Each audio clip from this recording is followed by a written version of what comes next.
Hey, Magic fans, welcome back. This is your captain speaking here on Captain Clyde's MTG. Yes, it's very late when I'm posting this. Sorry, I got busy. Again, finishing up the eBay thing. Plus, I'm playing Diablo again because I got the early pass.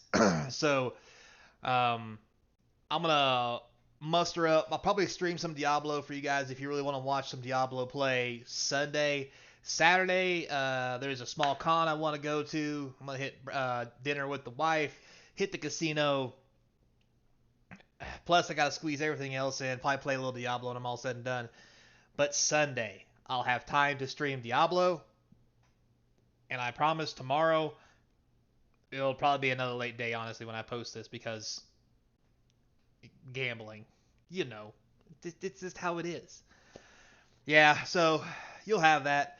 But on the brighter side of things, it could be worse.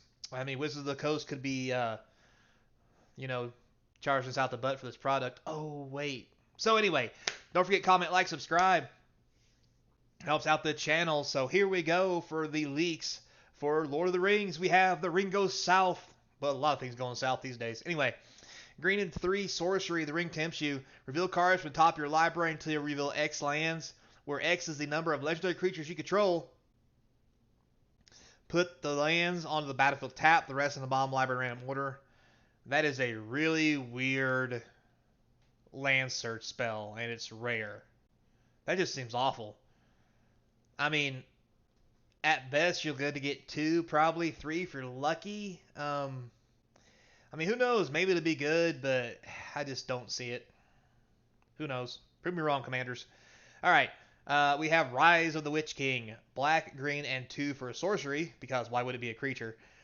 Each player sacrifices a creature. If you sacrifice a creature this way, you may return another permanent from your graveyard to the battlefield. Whoo boy. This is so sweet as an uncommon. Now it says another permanent, so you can't return the permanent that you sacked, I think, from the wording. But if you discard something early and put a token on the battlefield, play this for 4, make them sack a creature, get your big nappy out of the graveyard. This just looks too sweet. And even late game, like, yeah, why not? Let's get down. So, love this card. Don't know how it makes the Witch King. But anyway, Borrow Blade. 1 colorless equipment. Creature gets +1/+1. Whenever the equipped creature blocks or becomes blocked by a creature, that creature loses all abilities till end of turn. 1 to equip. Okay, so that's interesting. Um, I mean, I guess I could see it would be handy, but let's be honest. You just don't let anything. You just don't block this thing. I don't know. I'm not seeing it. I mean, a 1 for a 1/1, probably good and limited. Lortho, Corrupt Sheriff, and that is the ugliest outfit. If I've ever seen an outfit like that in Lord of the Rings, I think I'd probably vomit. That is just horrifying. What is this, Shrek? Anyway, black and white for 2/1, legendary halfling rogue. Rogues don't wear plate mail. Oh my god. Whenever a player casts their second spell each turn, you lose a life and create a treasure token. There's tons of things I don't like about this. One, I don't want to lose a life to create a treasure token. Two, in Commander, people will just kill you if this is on the battlefield. I mean, early game it'll do you some good, but late game I just don't see it doing anything. So bad. So anyway, next. All right, we have Melindor, Swift Savior, blue and 3 for a 3/3 legendary bird soldier flying. Whenever Melindor, the Swift Savior, deals combat damage to a player, exile up to 1 target creature you own, then return it to the battlefield under your control. This is sweet. A 4 mana, if I slap you, I get to blink something. Oh my god. And it's blue. It's in there with Yorion. This looks like a sweet commander include. And it may just be good and limited too. I mean, if you got some ETB effects going on, just go blink happy. Blinkety, blinkety, blinkety, blinkety, blinkety. And next we have Stern Scolding. So for 1 blue instant, counter target creature spell with power or toughness 2 or less. So this is interesting. I was looking at this and I thought, but as I thought about it, like I'm thinking now, it counters a target creature spell before it hits the battlefield. So for example, this I believe can counter a Death Shadow because it's zero. No, wait. No, technically it's 13/13, so you can't do that. But anything that comes in as a 0 but gets counters put on it, this can counter it for 1 blue. Does that make sense? Um, and also, too, I mean, this is a 1 mana spell, going to be good for the older formats where, creatures don't have big butts, and I cannot lie. Um, so this may see some play. This is going to be interesting to see how it unfolds. I'm half skeptical and half excited. So in other words, I'm just Moving on. Next we have Woo. Wallier, the Windlore. I have no idea. Anyway, a blue, white, and 4 for a 4/4 legendary creature with flying and Vigi. Bit much.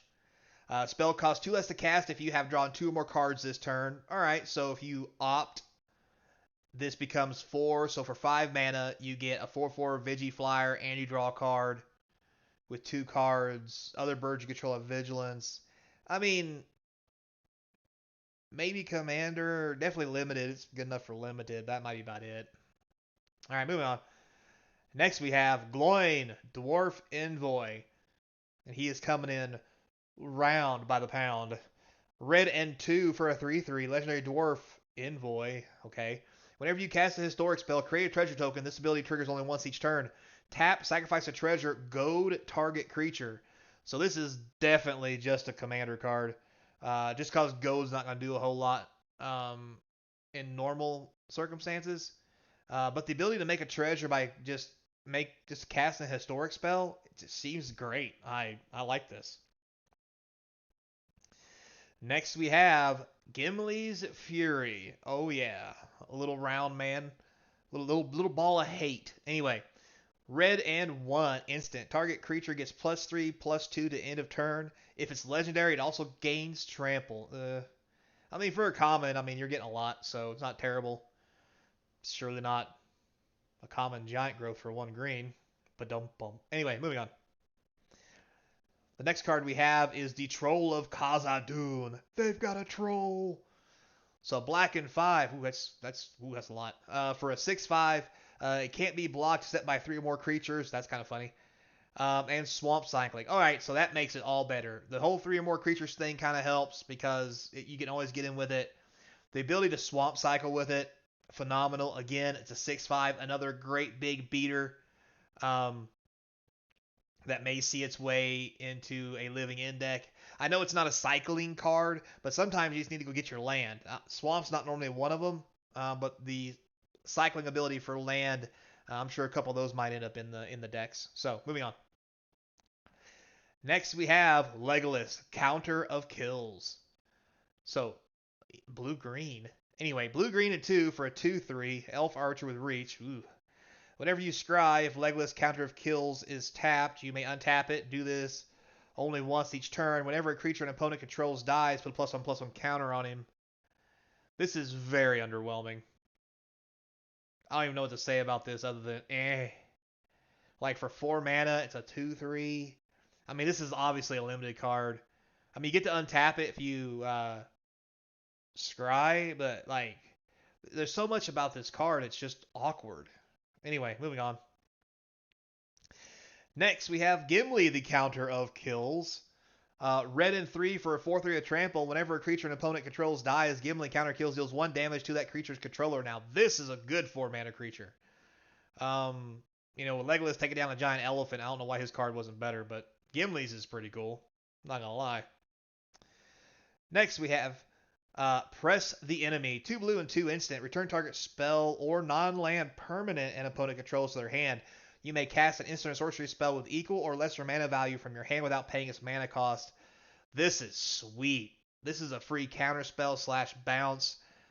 And get to cast your stuff for free. Yeah. You only get to cast sorceries or instants, but you can leave this up, counter a spell. If their spell is 2 or more, you can then impulse or brainstorm. This just has tons of options. However, 4 mana might be a bit much, but I think it's going to see some play. All right, next we have Faramir, Prince of Illion. I think I said that right. Blue, white, and 2 for a 3/3. At the beginning of your end step, choose an opponent. At the beginning of that player's next end step, you draw a card if they didn't attack you that turn. Otherwise create 3/1 white soldier tokens. So this is very powerful. Just because even in a one-on-one game, 4 mana 3/3 is not the best. But if you say, hey, you have to attack me, and they do, and you get 3/1/1 white soldier creature tokens for free, that's just absurd. And you get them at their end step. Like, this is nuts. If they don't attack you for some reason, you get to draw a card. Like, this seems like it would be standard playable if this was a standard set.